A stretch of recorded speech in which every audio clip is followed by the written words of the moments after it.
welcome. I'm Bob Johnson, one of the board members of this group.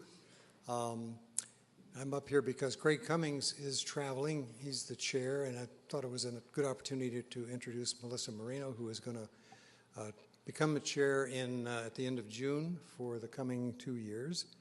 And I'm going to turn the program over to Melissa in just a second. We're delighted at the turnout tonight, and last month these programs are obviously hitting a nerve. They're very interesting. Last month we got some national coverage on the program, including being on NASA's website and some news articles around the country, so that was really pretty terrific. I don't know what will happen. I just learned a few minutes ago that Seattle had a program on UAVs that they unfortunately used the drone word in the title, and it was shut down by protesters in the street. So we've been very careful not to use that word, and so far so good. So Melissa is the executive director of the Scheinfeld Center at City College, which is a center for entrepreneurial education. As part of that, she's also the director of the Small Business Development Center and the Center for International Trade Development, so it's a broad reach. Melissa is a graduate of UCSB, is also a member of the California Bar, and on the side has a business hotel management that ranges from Montana to Arizona. So she's a busy woman, and we are delighted that she's been on the board for a bit and is willing to be the chair for the next couple of years. And so without further ado, I'll turn things over to Melissa.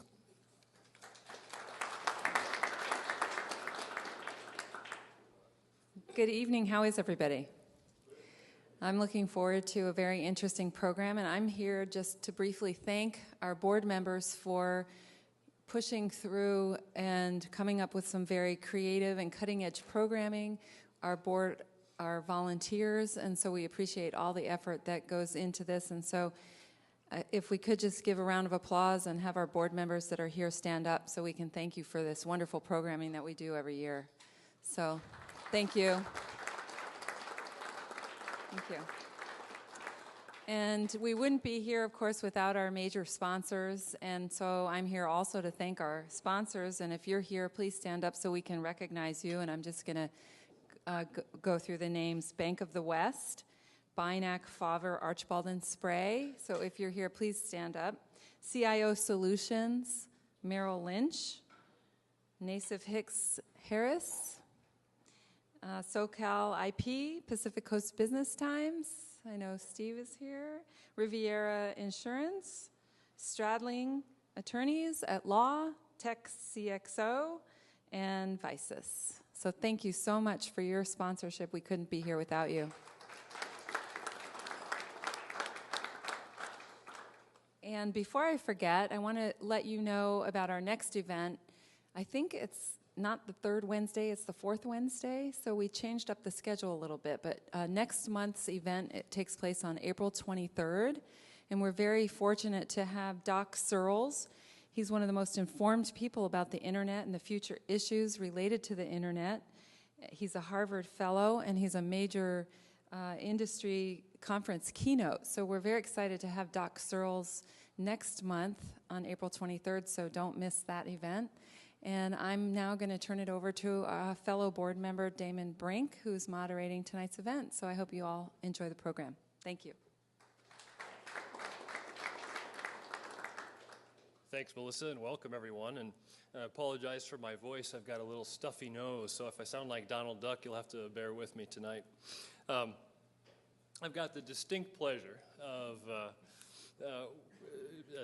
chairing this session on one of the most fascinating and fast-moving technologies around.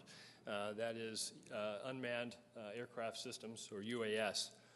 We mentioned the word drones earlier, which often can be a bad connotation, but we've got drones, we've got UAVs, we've got UAS. While there might be some blurry lines between those, for tonight, we're going to put those in the same bucket of technologies that actually makes these machines fly. Okay? A lot of you may know that we are, at least in Ventura County, one of the hotbeds for UAV development. And as a consequence, we've got a lot of experts actually on this subject right in our backyard. We've got 4 of them here with us tonight, and I'd like to introduce briefly our panel. So Bill Barato is the CEO and president of VCETA, the Ventura County Economic Development Association. Alan Yeager, who is a faculty director and principal investigator for the Naval Postgraduate School, and Andrew Neuschel, who is an entrepreneur and CEO of Submerse. Each of these guys are going to talk a little bit more, and I'll give a deeper introduction actually right before their talks. I did want to show you a video first.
So this is pretty funny, actually. And if I'm ever on a frozen lake in a small hut, I want a case of beer delivered me by a drone as well. I mean, I think that's just outstanding.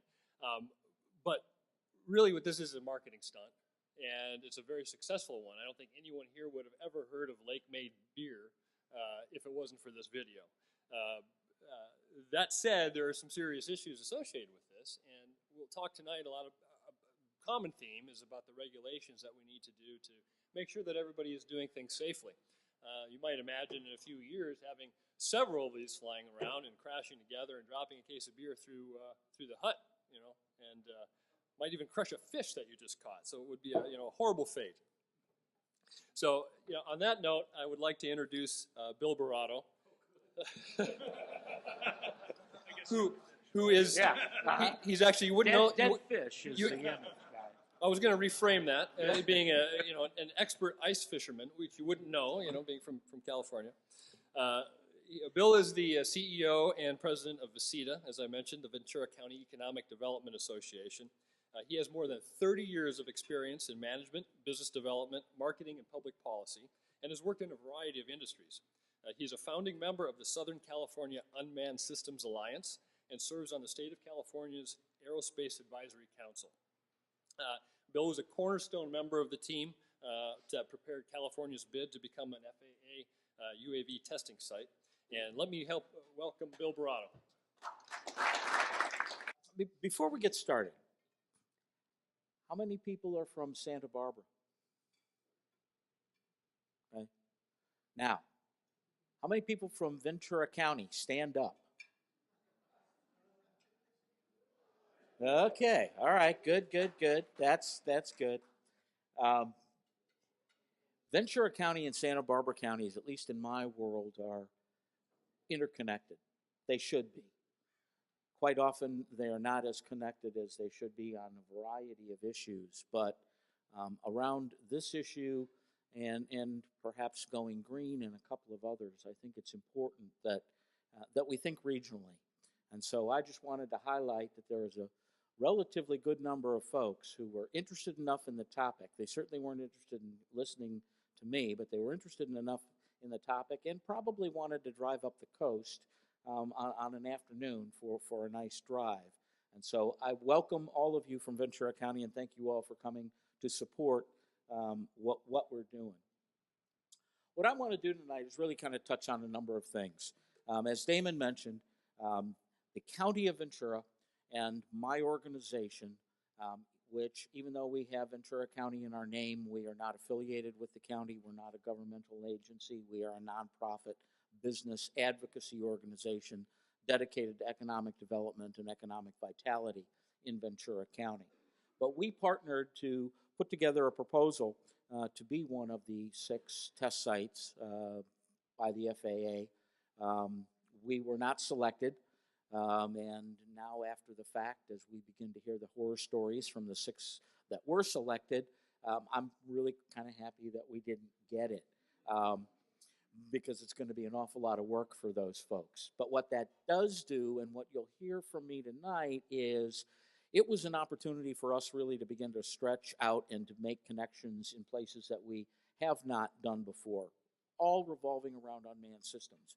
And there are some opportunities for us as a region, and I clearly mean region, I don't mean just Ventura County. But when we put a name on this, we called it the Southern California Unmanned Systems Alliance. Southern California is very broad, and I think we could say that Santa Barbara, Ventura, and maybe even San Luis Obispo could be incorporated in that title. But that certainly also then encompasses all those aerospace companies along the South Bay, the Lockheeds, Northrops, the Boeings, and all the way down into San Diego, where you've got General Atomics that are heavily involved in unmanned systems. And again, you don't see aerial anywhere in the title, and that was by design as well. Because we think really when we look at the future, we don't just think that it's going to be unmanned systems in the air, that it is going to be unmanned systems on land, it's going to be unmanned systems on the water, and it's going to be unmanned systems under the water. And so there's an incredible amount of opportunity all around this technology of being able to do things that are dirty, dull, and dangerous. Okay? Little bit of background. The FAA was mandated by Congress in 2012 to integrate unmanned systems into the national airspace. Okay, as all of you know, the FAA is responsible for making sure that our airspace and our airways are safe. Safety is their key objective in everything that they do. And Congress mandated that by September of 2015, the FAA had to figure out how to allow and integrate unmanned systems into the national airspace. In February of last year, they released what they called an SIR, which was a screening information request. But for those in government parlance, it was an RFP. They received 25 applications from 24 different states. California actually had 2 applications, the one that came out of Ventura County, and there was another group at the Indian Wells Valley Airport District out near China Lake that also submitted a proposal. And they announced in late December the 6 test sites.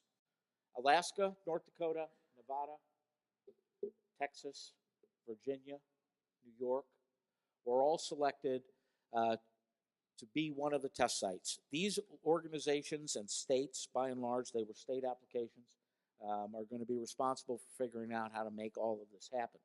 But as Damon illustrated by the video, enterprising entrepreneurs are already trying to figure out and already doing things that will commercialize unmanned systems and allow people to make money at it, because that's what we do. You can read these numbers and I'm going to talk to them, but before I do that, I just want to set the stage. What we're talking about here is the same thing that we talked about when we started thinking about the internet, or when we started thinking about GPS and other kinds of technologies that were born by government and the military, but at some point were then shifted into the commercial market. And so while you look at these numbers, you need to realize that putting together this economic study that the AUVSI did, the Association of Unmanned Systems Vehicles International, they did it kind of blind based on military sales and tried to extrapolate what it might be and what it might look like when these things are able to be purchased on the commercial market and used on the commercial market. So nobody really knows how big this is going to be. But I guess I would say, as a way for you to kind of get your head around it, If you and I were having a conversation 15 years ago and I told you that I was going to make $1 million by selling a 99-cent app that worked on a phone, you might have looked at me and laughed. And yet, every day, millionaires and billionaires are created by harnessing the technology and understanding the enterprise that is now called the internet. This technology has the same sort of feel to it. I think the innovative trajectory that will happen with unmanned systems will be very similar to that we experienced with the internet and other technologies. But basically what they said was 18,000 jobs in California in the first 10 years, $14 billion in positive economic impact with about $82 million in tax revenue. Nationally, we're looking at 100,000 jobs over the same 10-year period with $80 billion in economic impact. California, and particularly Southern California, we're obviously the home of many of the aerospace and technology leaders. And so we think that we are positioned to be able to capitalize on this new technology and the economic benefits that will come from it. Andy and some of the other folks are probably going to spend more time talking about the different sizes and shapes of unmanned systems. This slide, though, just really kind of highlights that they can be anything from a hummingbird-sized unmanned system, and that product actually is made by AeroVironment, Andy's company. Hand-launched, which is being used by our military in Afghanistan and Iraq. That's the good kind of technology because it's small enough you can put it in a backpack, and people and folks on patrol can launch it to find out what's on the other side of the hill, which if you're walking around in Afghanistan and Iraq is probably a nice technology capability to be able to have. And then the two up at the top are the very large types of system. What are we going to use these things for? You already saw a video, we're going to deliver beer. You probably all heard Jeff Bezos just before holiday. I found it interesting. It was a Sunday before Black Friday. So he got a lot of public relations benefit out of saying Amazon's going to deliver stuff to people's homes using drones as soon as we can. Here are some of the other more mundane but important uses. Search and rescue will be huge, particularly for places like California and Arizona. California that has earthquakes. Firefighting, another important element for us here in California because of wildfires. Precision agriculture. Ventura, Santa Barbara, and San Luis Obispo rely very heavily on the ag industry for their economic base. We think that precision agriculture is an element of this unmanned system stuff that could really have applicability for the region, and we're very much interested in moving that forward and being able to create a precision agriculture hub here in the Central Coast. Power line monitoring, weather monitoring, relief, disaster relief, oil and gas exploration, goods movement, and as the last thing says, limited by our imagination. Saw an article today, they're using unmanned systems to deliver medicine to remote areas in Africa. There will be all kinds of ways for us to be able to use this technology.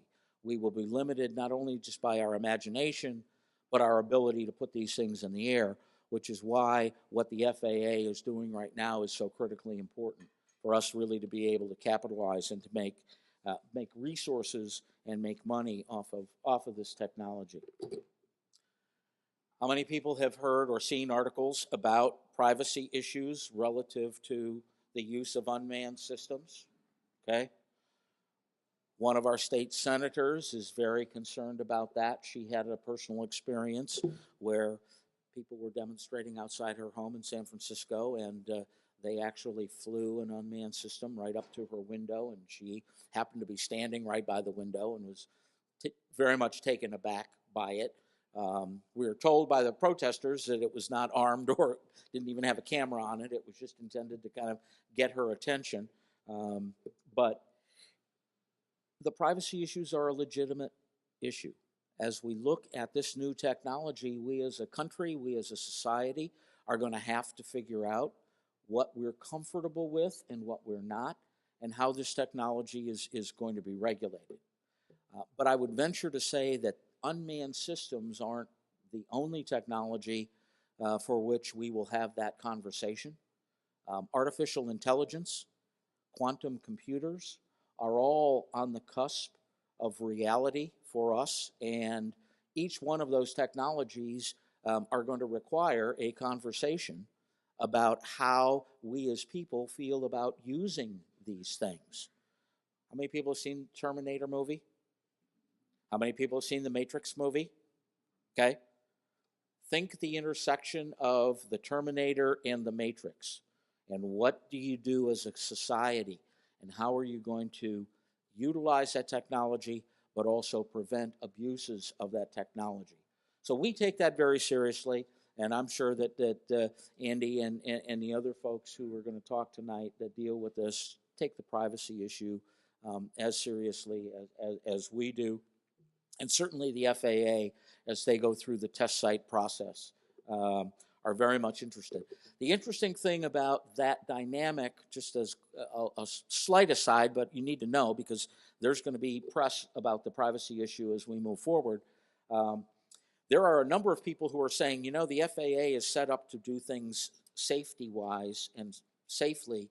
They've never had to deal with any privacy issues, and so are they the right governmental entity to be dealing with the privacy issues of unmanned systems, or should that be a Department of Justice issue?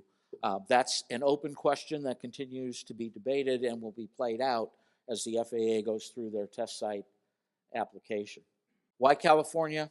Don't have to do a big sell job for you guys. You live in one of the most beautiful places in the world, and but obviously, the state of California has some advantages to some other states that we thought were important in our application.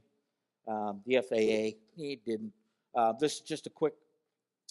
Some of the assets that we have in Ventura County that we used in promoting our test site application. We've got a population of 832,000. We've got a budget $1.8 billion. Got a good credit rating in case we need to issue bonds to do anything. More importantly, we're the home and naval base Ventura County. NOC-WD has a 36,000 square mile test range, unencumbered, unencroached. Nobody flies in it. Nobody sails in it unless you're the Navy or have permission from the Navy. And we've got that right off the coast. We've got UAS manufacturers and AeroVironment and others in the county. And so we felt that Ventura County and the geography in the regional area certainly had some assets that made some sense. Just quickly, what we had to propose is, okay, we're going to fly these things. Well, I mentioned the test site.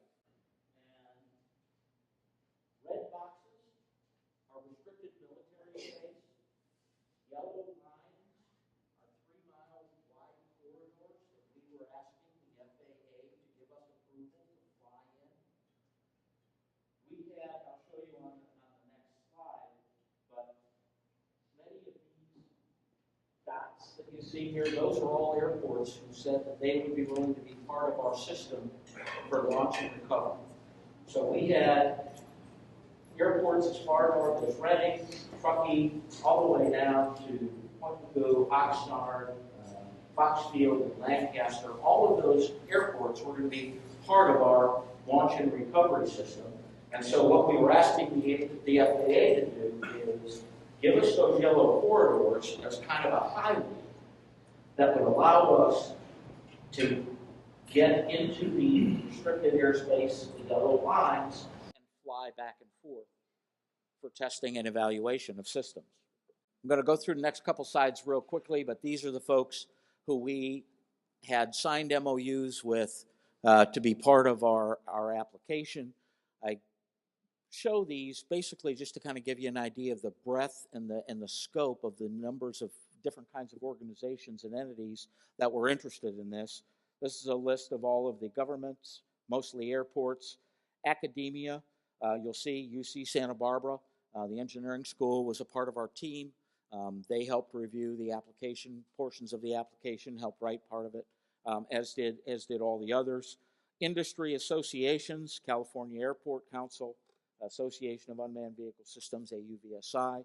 There's a local chapter at Channel Islands, and there's representatives from AUVSI here tonight. If you're interested in becoming involved with an organization, a chapter of the leading unmanned systems trade group in the country, we've got a local chapter here in the area, and if you're interested, you can talk to Tom Nielsen, who's the current president of the chapter, after the event. Industry partners, AeroVironment, Air Covers, all of those folks are people who are currently in the process of manufacturing or designing or developing unmanned systems. And then we had some cooperative agreements with the Jet Propulsion Lab, Department of the Navy, the test ranges, the National Guard, and the Department of Forestry and Fire. All of those organizations said, hey, we really think what you're doing is good, and yes, we want to be a part of it, and if you get to be a test site, we will work with you and play with you to help further and develop this technology. I'll just say a couple of things about the Jet Propulsion Lab. When we called those guys and said, hey, we're thinking about doing a test site application, they were thrilled. They said, anything that has to do with unmanned systems we want to play with, we'll partner with anybody. And if you stop and think about it, these are the same guys who built the Mars rover and sent probably one of the most sophisticated unmanned systems millions and billions of miles away, and it actually works. Unlike the Chinese, who evidently have had a problem with being able to make that happen.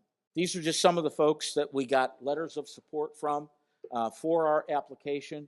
Our congressfolk were very supportive, folks from the Assembly, and you can see we had actually a letter signed by 22 presidents of the CSU system sign a letter of support for our application. All for naught, but we still have ongoing relationships and discussions and dialogues with all these folks, and they're still interested in trying to see, okay, what can we do next? Why didn't we get the site? A couple of things, but I will give a caveat. When we had our debrief with the FAA, they said, number one, we're not going to talk about any of the other applications. We're only going to tell you what we found and where we think yours was lacking. They also did not say, but we knew that the decision was ultimately not just based on the application, but it was also political. Well, or close to it. But one of the things that they were looking for is, okay, what are you going to do in research and development? And what we did is we said, okay, you're going to have research and development in certification of pilots. You're going to need research and development in sensor development and being able to monitor where these things are in the sky. And we had a whole host of things, and we kind of laid out an R&D strategy for all of those. What they really wanted was for us to pick one and focus on that, and we didn't do that, so our application was dinged a little bit. Our airspace relied very heavily on access to the restricted military range. In the FAA's eyes, that was a negative. We thought it was a positive. But the FAA is concerned that use of the military ranges is contingent upon the fact that the military doesn't need the range for anything. And if they don't, then a commercial person can get on the range. But if the military needs that range to do something, to test something, you can get bumped off. And so we lost a few points on our reliance on the military airspace. Here are some things that are currently ongoing and that we're thinking about as we move forward. And if any of these things has any interest to any of you, I'd be more than happy to talk with you afterwards about them. Cal State Channel Islands continues to be incredibly supportive, and they've got a partnership agreement with the Navy, with Point Mugu, to develop an engineering program around unmanned systems and cybersecurity. And so the military and our Cal State Channel Islands are working together to develop that engineering program. The Ventura County Office of Education just received a $50,000 grant to develop a curriculum to help young people, high school age kids, get interested and develop skills in unmanned systems, building their own thing, taking it out, flying it, developing applications for it, that sort of thing. The County of Ventura, based on the good experience they had and the positive feedback they've gotten for taking the lead on the FAA test site application, is looking very seriously at creating an incubator at the Camarillo Airport that would focus on aerospace and defense. We see that as a huge potential thing, not just for unmanned systems, but for other entrepreneurial and innovative types of technologies that would relate to aerospace and defense. The county sheriff has been awarded several certificates of authorization, so they now can actually fly, test, and train using unmanned systems. They're using one of AeroVironment's small quadcopter called the Cube, and Andy, I'll leave Andy to tell you more about that, but that's a great technology. It's small enough, it fits in the trunk of a car, so a patrolman can have it ready. It's hand launchable and would be great for search and rescue, putting something very quickly over a crime scene in order to get data and information, those kinds of things. And so the county sheriff in Ventura County is working with these technologies already. The county is actually then working with AeroVironment to get another certificate of authorization so that we can do more expanded unmanned systems R&D operations. My organization has become part of an iHub. iHubs are a designation out of the governor's office for stimulating economic development and entrepreneurship and innovation. And so we're focused on trying to get an incubator and stimulate some economic activity around unmanned systems. Naval Base Ventura County, they're going to be getting a couple of things. They're going to get some of the big MQ-4 Tritons that can fly at 60,000 feet for an extended period of time, and look at large swatches of land and or the ocean. You may have seen an article recently that this technology would be great if we could put it in the air and use it to try to locate the airplane that has gone missing for 10 or 11 days. So that's just a part of what might be able to happen in the future. Naval Base Ventura County is also going to get a squadron of what they call the Fire Scout. Fire Scout is a small helicopter-looking unmanned system that the Navy is very much interested in being able to put on ships at sea to be able to do search and rescue and other types of military operations. But these are much smaller, so you can put them on different and smaller ships, but to have the capability of being able to launch something right from the deck of a ship in a relative short order and not put anybody at risk. The three big things that we're focused on right now. The FAA in 2015 is going to identify a center of excellence someplace in the country, and that will focus specifically on unmanned systems. We are in contact and in dialogue with the FAA right now about that. They're about ready to release the rules and regulations and the process for applying. And we've been talking with folks at the state. In fact, I'm going to be in Sacramento next Monday, Tuesday, and Wednesday, meeting with folks in the state legislature and in the governor's office about really putting a major California statewide effort behind the state of California getting the FAA UAS Center of Excellence. So we're hopeful that will happen. The other potential opportunity is we were encouraged by the FAA when they turned us down. They said that does not mean that you could not partner with one of the 6 test sites. And so we have reached out to both Alaska and Nevada to see if there might be any partnering opportunities for us in working with them. Alaska, probably a long shot. But Nevada, maybe. And why? Because right now, Nevada has no maritime environment, except maybe Lake Mead, which probably really doesn't count as maritime.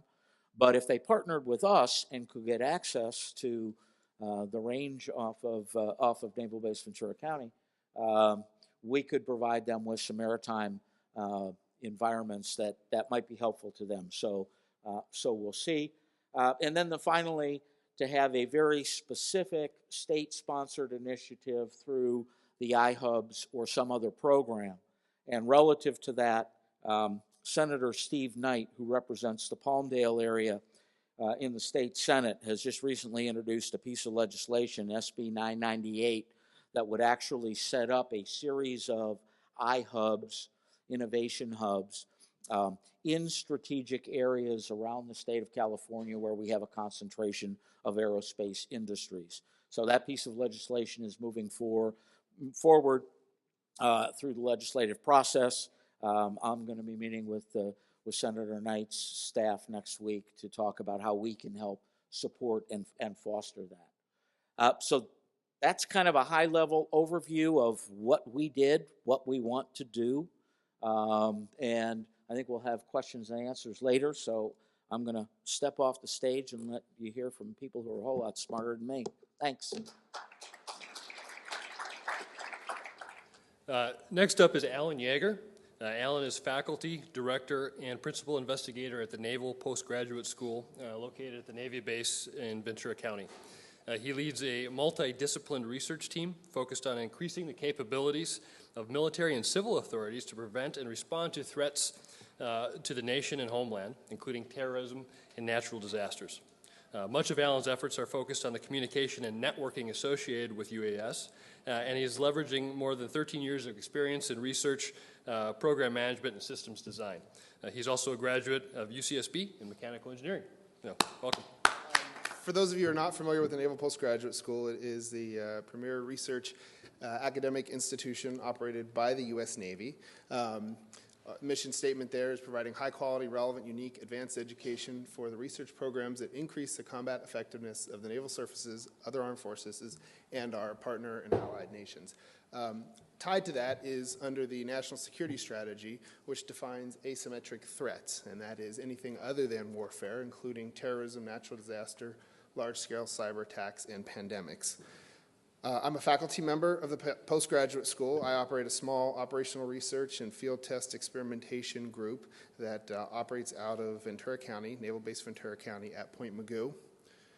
And our focus, like Damon had said, is really kind of the asymmetric part of this research environment. And how do we use technology, how do we integrate technology for the sake of domestic preparedness, emergency response, emergency management, port and maritime safety and security, international assessment, humanitarian assessment, disaster relief, and then finally the military support to civil authorities. How do we take this framework, the national response framework, how do we take the tools, capabilities, and expertise that lives on the military side, and how do we legally integrate that and support the civil authorities? And I think that's where UAS operations, and that's my group's kind of focus, is taking this technology that was designed primarily overseas and bringing that into and enabling it to be operated within a civilian environment. Some of this will be somewhat duplication, and Bill and Andy did a much better job at explaining it than I will, so I'll take a quick stab at it. But really, our focus area is, again, on that intelligence, surveillance, and reconnaissance missions, the information sharing, and I'm going to show you a quick case study at the end that kind of shows how these unmanned systems can act as an enabler for information sharing, for information dominance, for really pulling together groups that can benefit from these types of capabilities. And then potential applications. We call them concepts of operations, concepts of employments for how these systems could be used and integrated into the civilian response and emergency management community. Andy talked quite a bit about the really kind of the operational requirements with these unmanned systems, the airspace, spectrum authorization, the aircraft itself, as well as the unmanned systems crew. I think, these and what we found through our research, these are significant barriers to entry for a commercial application and commercial uses. That's changing, and it's an exciting time to see that change. And we've talked about the FAA, and Bill outlined some of the sort of the milestones that the FAA has set so that some of these challenges and obstacles can be overcome. I won't go through this too much, but essentially we hear these COAs, Certificate of Authorization, the FAA permit that allows these unmanned systems to fly within the national airspace. We also have the special use airspace, which is, Bill has referred to the test range down at Point Mugu, 36,000 square miles of airspace, sea space, that allows these systems to be operated in, and then a temporary flight restriction. So if we're supporting a fire operation or something of national significance where they've established this type of airspace, there's opportunities to fly within there. And then international airspace, that gets a little bit more challenging as far as designating a state aircraft and really how that's operated internationally as a U.S. entity. The spectrum authorization, Andy had kind of talked through that wonderful color chart as far as all the deconfliction. That is a real issue. I mean, even for what we do locally, and when we operate UASs out on the range and in the Santa Barbara Channel here, that spectrum authorization is a big deal along with the airspace, and it's a challenge to overcome. When we operate the AeroVironment Puma RQ-20, that's on a military frequency, and so we have to coordinate very closely with the military and the DoD to ensure that what we're doing as a research or an experimentation isn't going to conflict or interfere with something else that's happening in this area. The crew member requirements, again, if you're flying under a COA or a TFR, the FAA has designated those requirements. If you're flying within special use or international airspace or in a military environment, it's a different set of requirements. I think these are also kind of being worked out by the FAA on an ongoing basis. What I thought I'd do is give you a quick summary on a case study that we did back in November of last year, right before Thanksgiving. We were looking at the offshore shipping channel and the offshore platforms, and for a number of years, my organization has really looked at these offshore platforms as critical infrastructure, and what can we be doing as a community, what can we be doing as a nation to help protect and harden them. Santa Barbara, of course, is fairly familiar with these offshore platforms from an environmental perspective. From a security perspective, there are 27 of them within Southern California. It pales in comparison when you look at the Gulf Coast or overseas, but it also provides kind of a unique environment to be able to look at technologies as enablers for this critical infrastructure. I don't have to explain to you why this is critical security and critical national security and critical infrastructure, but really the point being is over the last couple of years, with the dependence of foreign oil declining and some of the initiatives locally, environmentally, et cetera, the importance and significance of this capability and this infrastructure is increasing. And so there's a lot of effort placed on it from an environmental. Department of Interior places a lot of regulatory type of constraints, which is all good stuff.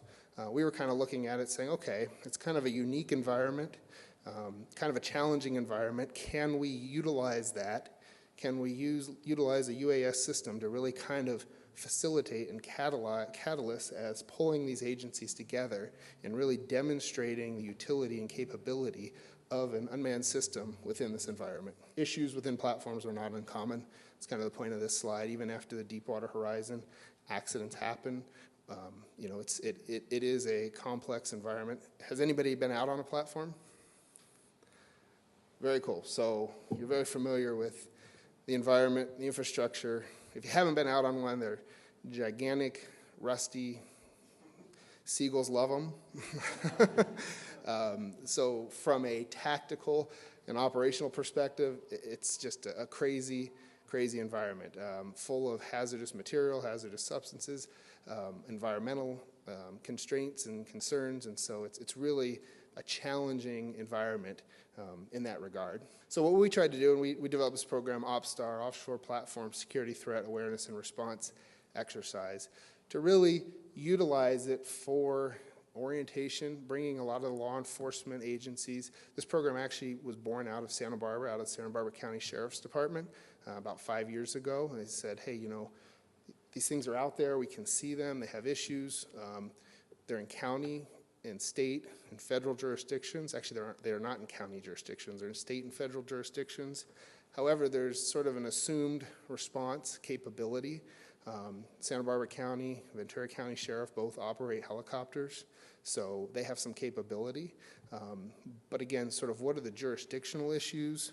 What are the challenges from an operational tactical perspective? And what are the challenges just from understanding data, communications, flow? What can we and can't we do? And how can we really, as a community, support and prepare if something were to happen on these platforms? A great case study and a great use case for utilizing the unmanned systems. Just a quick map if you're not familiar, the 27 platforms, like I said, they're actually in federal waters and state waters, so that creates some interesting dynamics from a county perspective, response, legal response, sort of assumed response. There's a political part of that, obviously. So a really interesting dynamic when you look at platforms. So our program was essentially, long story short, and I'll save you the details, but it was the scenario that we developed was these offshore panga boats that are coming up, we're all familiar with. Essentially, for whatever reason, one decided to land on the platform and take over a platform. So that was sort of the go conditions, and then we allowed the operational community and the technology providers to come in and sort of help us look at this problem. So we established a data network, high-speed data network. We put some radar capabilities out there, some camera capabilities that allowed us then to support these types of unmanned air systems. The picture there on the bottom right is the AeroVironment Puma that Andy was talking about. That happened to be operated by NOAA out of the UCSB office for the Channel Islands Marine Sanctuary. Again, for the scenario, it was great because they are a federal entity that operates these devices for the bird surveying and the whale surveying that we talked about. But as a federal entity, if something were to happen, how would we call upon them? So you have, the Navy providing this scenario. You have NOAA providing some capability with the UAS systems. You have Department of Interior, who's responsible for the safe operation of the systems, of the platforms, and you have the local law enforcement community that really span from Orange County, Los Angeles County, Ventura County, and Santa Barbara County, saying what could we apply and how could we sort of apply our resources in a way that's efficient for the platforms. Then what we did is we pulled all that information together. Damon had asked me, hey, talk a little bit about how unmanned air systems can be used for information sharing and communications. And I'll show you a quick video here in a minute, but essentially the unmanned air system, the Puma, really provided that live real-time imagery that could really be used as the tactical operations. We're looking at what's going on out there. Get some eyes on it before you're actually putting people out there. Look at, are they venting? Is there an oil spill? Are there people, bad guys out there trying to do bad things? And being able to share that information across a multi-agency environment. And then we did a full kind of tactical response. And if any of you were around, this was out of platform Gina and Gale. Gina is the one that we had the response. So a little bit south of here, but you might have seen it. It was a full, they called a full mission profile response, and that was really the Black Hawks coming in, fast roping down, the Coast Guard coming in on the boats, doing a whole chase. I mean, kind of playing through the whole response element, all while the Puma was able to capture that data and provide that data, real-time situational awareness. Came together, conducted a debrief, what worked, what didn't work, how was this technology useful, what were the capabilities and limitations, what did we learn from it, how would we use it in the future. And then really kind of interestingly enough, and Bill had talked about this, as a region, it really provided, again, that catalyst for Santa Barbara County Emergency Operations Center, Ventura County Emergency Operations Center, and even LA, to actually integrate together, work together. They have some existing tools that they use, WebEOC, Common Operational Pictures, but we were able to augment that with the live Puma data and video streams, that they're actually being able to sit there in the Emergency Operations Center from a county perspective and saying, okay, what's happening? How do we look at this? What can we do to plan resources, allocate planning, staged events so that if something were to happen, we actually have that firsthand knowledge. And the Puma really created that situation that allowed for that dynamic, live, real-time sharing. A little bit about the Puma. Again, It's not my Puma, it's Andy's Puma.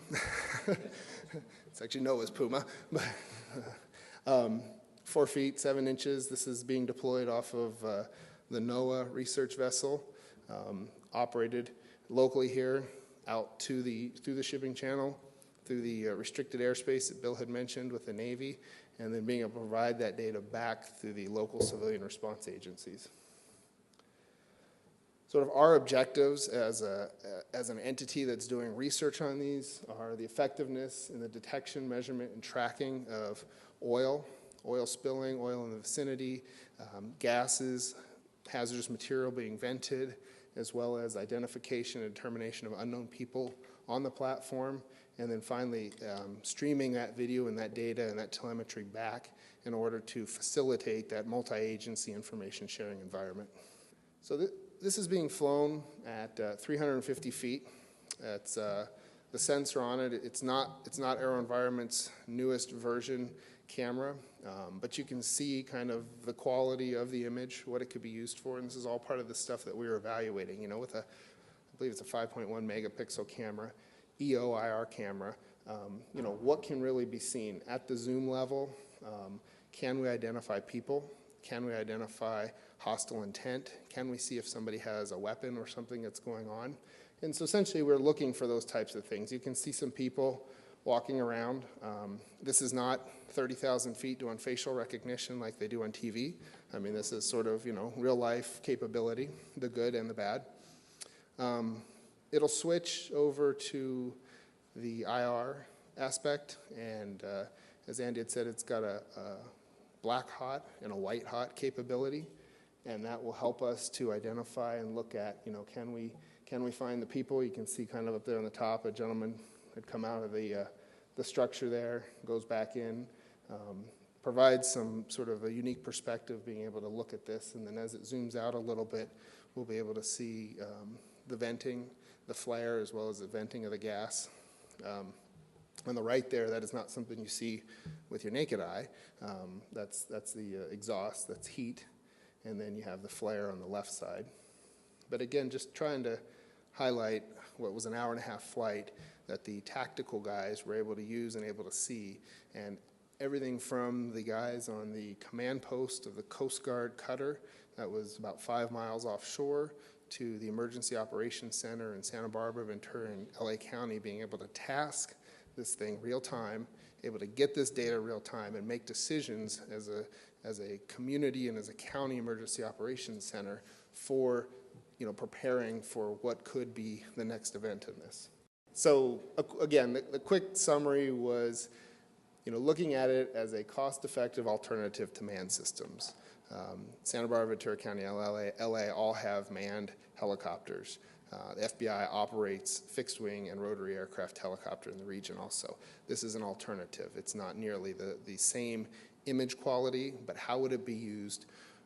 The limitations, you know, what types of image quality, and that's limited really by the airframe size, the power requirements, the endurance of it. Yet, on the positive side, it's a very easy to deploy system. It's a system that's already operating in the channel through NOAA. So as a federal entity, can it be tapped in to support a civilian response? And then really kind of the administrative and logistical barriers that exist. We've talked about that, the airspace, the frequency spectrum, the pilot qualifications or operator qualifications, those all have to be addressed, even in the case of if this was a real emergency or a real disaster. Sort of the ending thing is through increased exposures to the capability, realistic understandings of the strengths and limitations of these systems, you know, a hesitant culture can really be understood benefits of these unmanned systems. That's all I have, I promise. And thank you. All right, now we're set for the final presentation here. Andrew Neuschel is the founder and CEO of Submerse Incorporated, a startup focused on aerial robotics for marine applications. He leverages 3D printing to rapidly design, prototype, and develop multi-rotor aircraft, and does a great job of combining two of my favorite technologies. So this is a lot of fun. Andrew has more than 25 years of mechanical design and management experience in a variety of industries, and is also a graduate of UCSB's Mechanical Engineering Department. Here to talk more about Submerse is Andrew Nuschel. Andrew? We're basically working with, maybe you guys have heard of the DIY drones community. Essentially, what's happened is because of low-cost physical computing hardware and all of these great technologies we have, MEMS, accelerometers, the internet, et cetera, we're able to make really low-cost flight controllers. I'm going to show you one at the end of my presentation here. But that's allowed doing UAVs on the cheap. There are some pros and cons to that. Well, this first slide was my first dream of what I'm going to do with this technology. The idea was that this is the snorkel bot helicopter, so I can go and land on the reef and look around underneath with my GoPro. We're not there yet. So, as you can see, it's pretty stable. I'm not really flying it. So when we talk about piloting these things, as Andy was saying, nobody's really flying it. It's the computer that's basically taking input from me and saying, okay, I want to do something about it. But other than that, it is stabilizing itself. Maybe it doesn't look like it because I'm moving the sticks too much. But essentially, I have control over pan, roll. So I can go right and left, and then I can tilt forward and back. So, anyway. Beer? Again? It's just one bottle at a time. Yeah, one bottle. I can't do more than one at a time. Let's see if I can land it here. But anyway, you can see it's,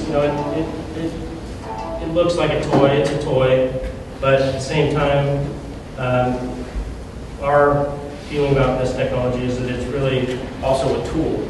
In other words, if I can put a camera on that, that's what most everybody's talking about, is surveillance and applications where I'm looking at something. I may have, even on a system like this, I might have a first-person viewer. So I have a GoPro camera that has a wireless hub on it, and I can have Google Glass, or I can have another type of display, and I can actually see what I can fly it visually. So that's all great stuff. And everybody's seeing this as we're using these to fly cameras, basically. We have another vision, which is that this is a pick-and-place robot. So if I have a system that can pick something up over here, maybe it's a package of medicine. We've also been discussing that. But I can move it to over here, drop it off, and do that all day long. I have a robotic tool which can be used for a variety of things. It can be used for production, it can be used for manufacturing, it can be used for, this is a perfect thing because I can look out right out here and look at one of our major applications that we're looking at, and that is something as simple as getting a water sample. Well, it's right there, but it's hard to get a water sample. So here we have a tool that's pretty much ready to go. There are, of course, all these concerns we have about safety, reliability, privacy. But here's a case where really we didn't need to hook up a camera. We're flying line of sight. We have a bucket on the bottom of it so we can see, yeah, we can go and get a water sample. So something simple like that. What we also did simultaneously is we were thinking about how we're going to go about designing these things because, as Andy was saying, eventually the quality system required to make some product like this is going to have to be similar to what you would have with an aircraft. So with aircraft, you have factors of safety of 2.5 times. So you're going to have to be able to demonstrate that your design is safe, it's reliable. And so in order to do rapid design of this type of tool, we decided to use 3D printers. So a lot of these parts are 3D printed. It allows us to do very interesting things. First of all, get it done very quickly.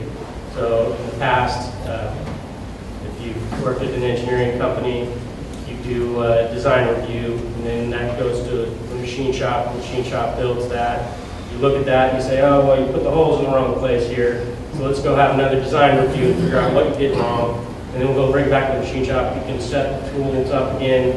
Now this is of course a CNC machine that could be making parts and making money, and we have to stop this and make our small part. Then the machine sets it up, and we make the part again.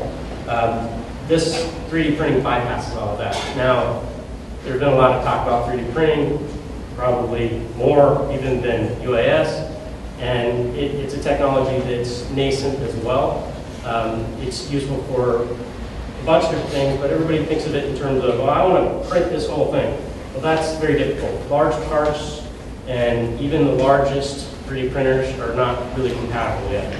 For small parts, however, you can make things that you can't make any other way. So this part, for example, it's a very thick piece of plastic. You can't really mold that without getting sinks in the mold. There's internal structure to this, which you can't machine. So what we can do is we can, for example, put a PC board inside this, put antennas inside of it, and so there are no screws, no fasteners, no assembly. So we're using 3D printing techniques to build these. I think that it was interesting that we saw some historical stuff as well, and he was showing how this technology mirrors airplanes, basically. You have a military technology that's turning into a commercial application. So quadcopters, this design here, I'm sorry, I'm forgetting the gentleman's name who designed it.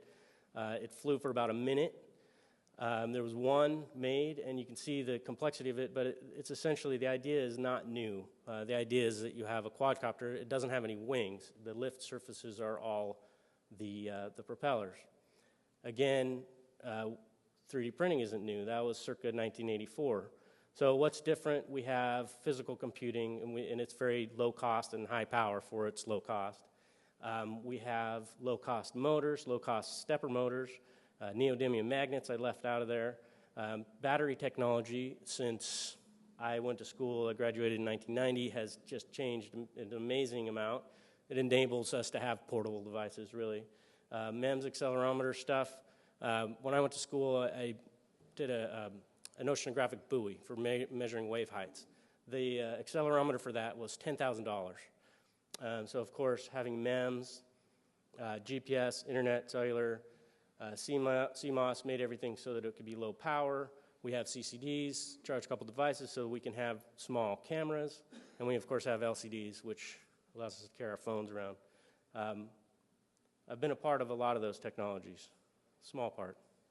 But that's a lot to conquer, to be able to make something like this, and then we're still not there yet because of this complexity. This is just because I wanted to put a pie chart somewhere in my thing, and I think it's kind of silly. It's like, where did we get this data? Maybe the person selling the 3D printers, I'm not sure, but I think all of these market verticals are all going to use 3D printing. It's just one of those things where it complements every other manufacturing process. In fact, it's an additive manufacturing process. So it's nice to think of it that way. A lot of the 3D printers you're seeing are what are called fused deposition modeling. So filament plastic goes through a heated tip and builds up layer by layer. I have on this computer here, which I'm not going to be able to get back to, but I was going to show you how a 3D part was created. Anyway, not that interesting of a slide. Here's some of the vehicles that we've been experimenting with. You can see one over here. We call it the SwiftBot. We have also worked with these ones on the left there. They're octocopters. They'll carry up to 25 pounds. And of course, these little ones on the right here, where that's the terminology is micro air vehicle. People have touched on this already. It's looking to revolutionize many industries. I just picked a number there as well, 400 billion. I think it's true there that the estimate of 80% of the commercial UAV market will come from agriculture. That should have been changed to UAS. We're now calling them unmanned aerial systems because it may not be just one quadcopter that you're using. You have a control station, you have telemetry between these, so it's a complete system and they all need to work together. And that's what makes it very complicated. So we have today, you can go online and pay $500 and get a DIY kit. You'll end up without a radio and a battery or a camera, and without an instruction manual, and you'll make one, and then that will crash. So we did all of that, well, you can look online. You can just type in Phantom, which is this DJI Innovations, one you can buy at Sammy's Camera. It's a little bit smaller than that. We call it a 350 millimeter class. This is 450 millimeter. Type it in on the internet, on YouTube. You'll find thousands of Phantom crashes. So anyway, these are, in some ways it's unfair to say that those are toys, because they're not. This is also not a toy. In some ways, there is extensibility that these have that the ones you buy at Sammy's Camera don't have. In other words, the one at Sammy's Camera is designed specifically for radio, someone to fly it by radio. This one over here, I can be flying it from around the other side of the world over TCP/IP through a mission planner on my computer, which I want to show you guys that as well. That's an important distinction, because what we're using it for, this to us is a little bit like the tractor, and you have attachments for the tractor. For us, it's robotic attachments, so we want to be able to do pick and place. We need an end effector. If you're in robotics, you hear a lot about end effectors. Anyway, we're seeing all shapes and sizes. We're particularly interested in multi-rotor UAVs, not gliders. They have their place, of course. This has a flight time, 15 minutes, which is a really long time, actually, if you're flying it manually. And it's enough time to do quite a bit of things.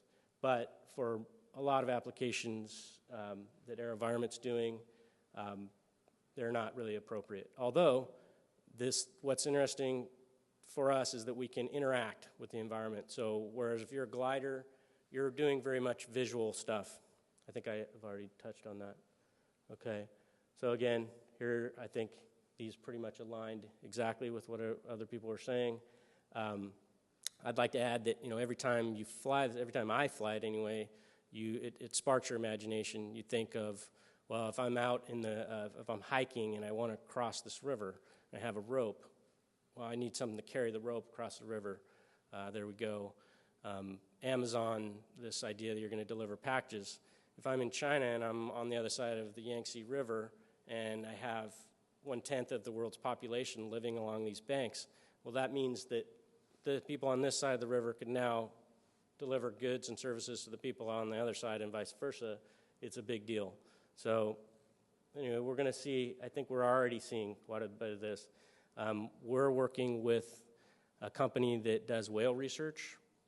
They're all incestuous. They're all related to each other, so we know about how NOAA is doing their environmental research with, right now in Antarctica, they're looking at leopard seals, and they have a hexcopter, and they have a camera with a telecentric lens, so they're able to look right down and do measurements of leopard seals, so to gauge the health of the population.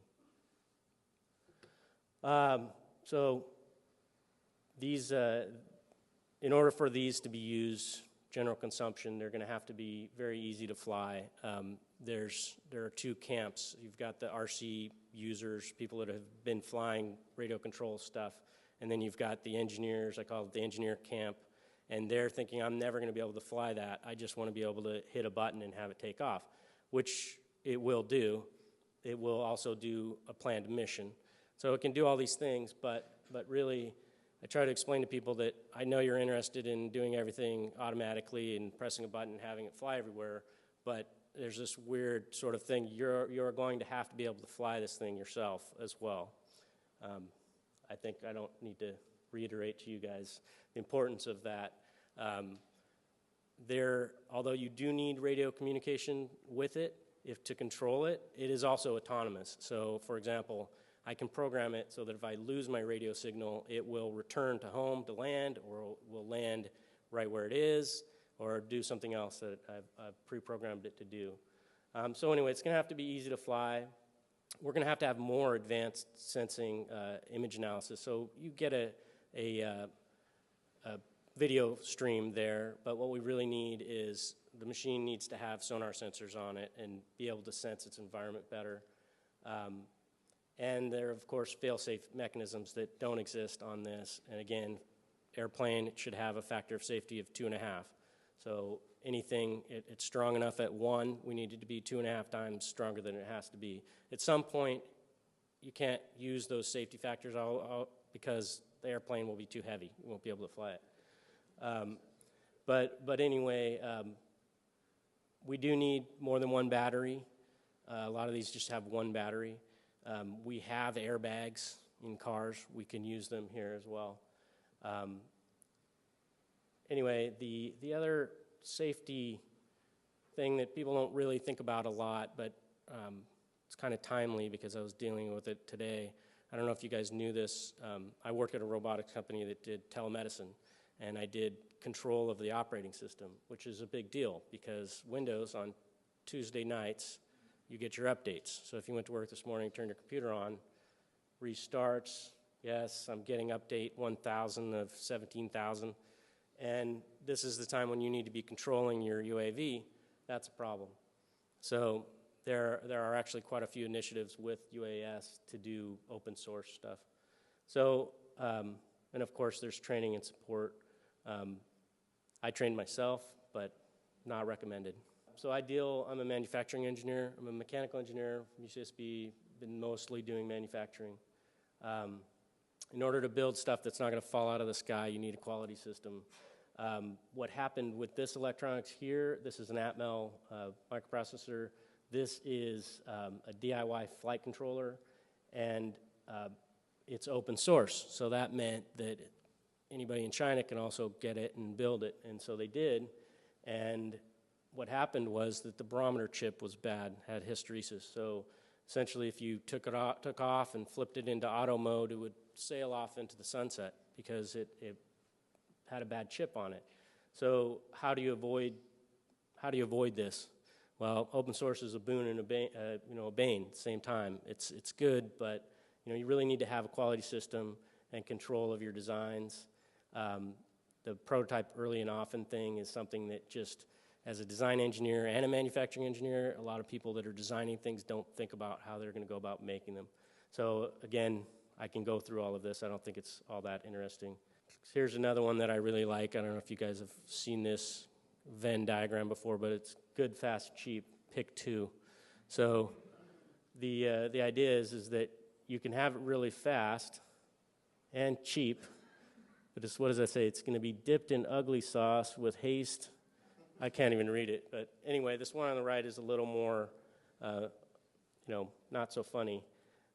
If you want it good and fast, it's going to be more expensive. If you want it fast and cheap, it's not going to be the best quality.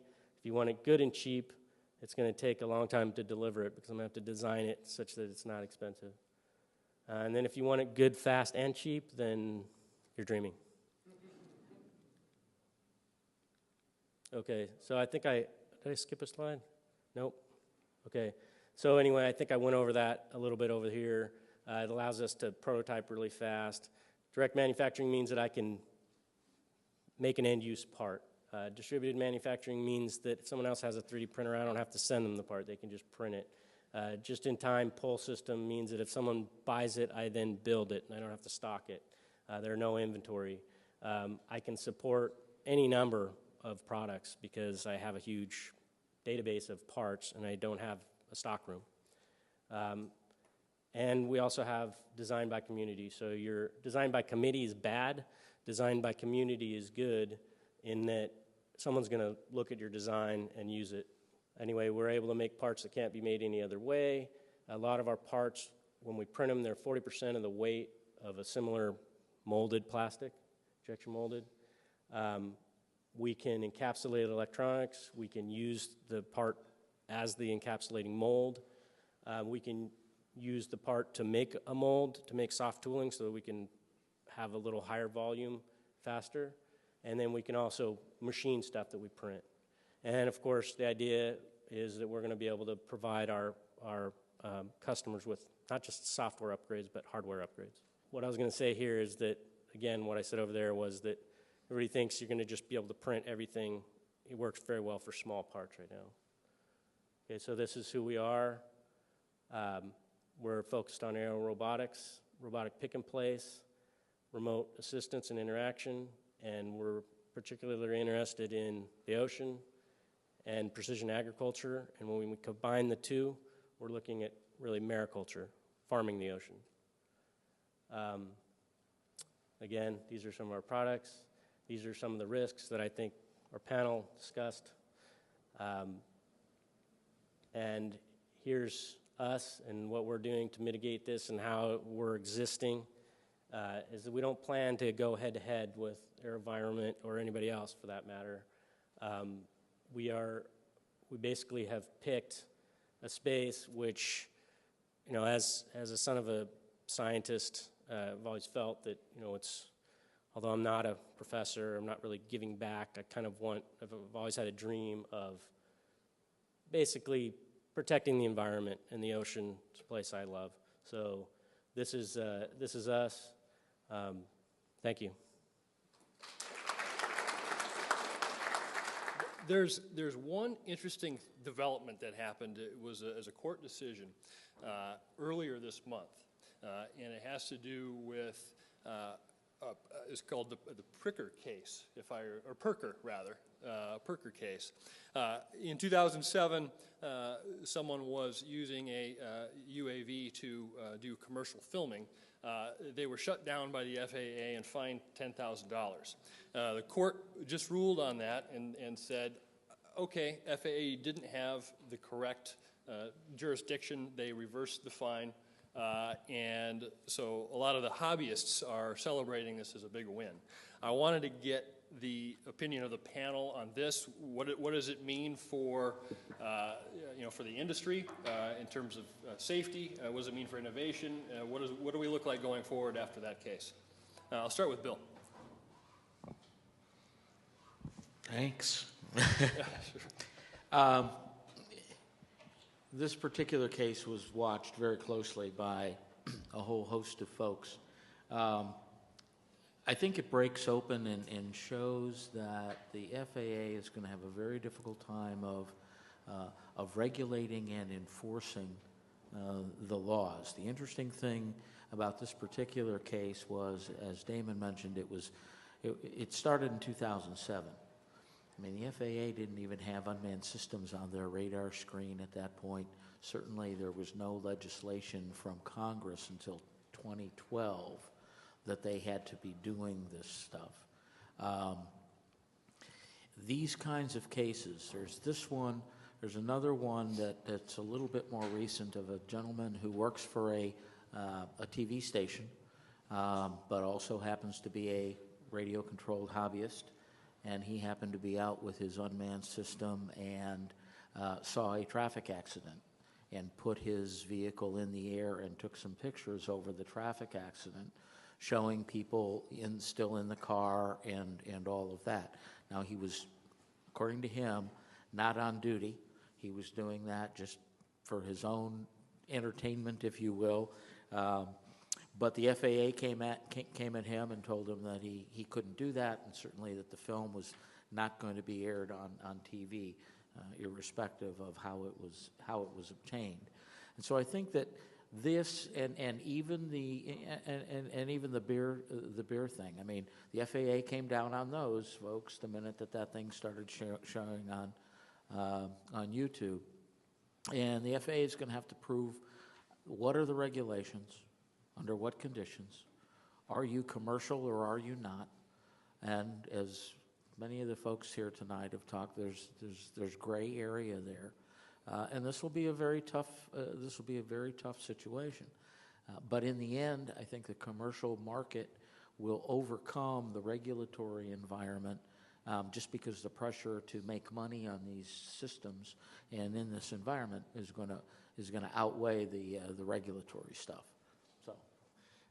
10 years ago, this would have been an RC airplane that was flying recklessly. Like you said, we've sort of applied this and now called it an unmanned system, which it is, and now we're sort of pushing it into this community debate on unmanned air systems. Andy and I were talking beforehand, there's an RC modeler community, and that's governed by AMA, which is part of the FAA, sort of their legal of how those systems operate. I'm kind of the opinion also that the biggest threat to this industry, so to speak, is really the people who are going out and they're buying the system and they're flying it in ways that they shouldn't.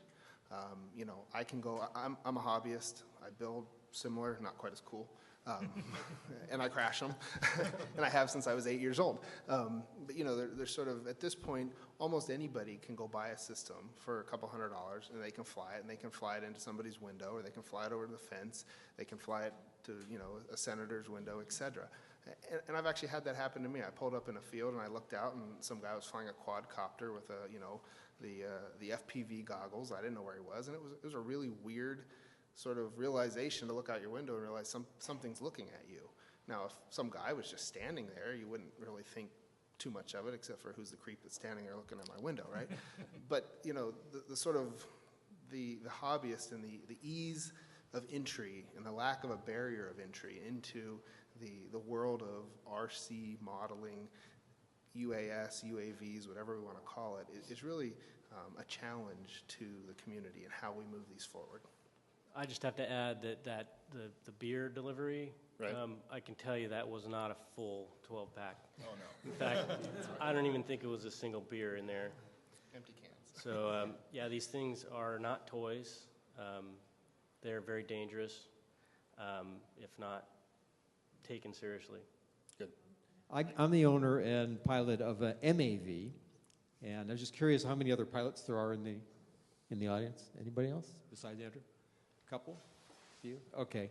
So I've got a couple of concerns and comments. So one is that, as you know, the control or the traffic mitigation below 18,000 feet is to a large part see and avoid right now. And these vehicles, of course, are much smaller than you're going to have a good chance of seeing if you're trying to avoid it. So when there is positive control above 18,000 and in inclement weather, then the mitigation of traffic is by a ground-based air traffic control. So that's the way it is right now. Now, the FAA is moving to a new system called NextGen, which is, of course, delayed, but isn't supposed to really come on until probably the middle of the next decade or so. Now, in that case, the traffic mitigation is from vehicle to vehicle. So in other words, two aircraft that are coming close to each other can mitigate themselves, communicate between themselves, and mitigate the traffic situation or the collision situation that way. So, but in the meantime, there's going to be some time that's going by where these vehicles are going to start becoming prominent.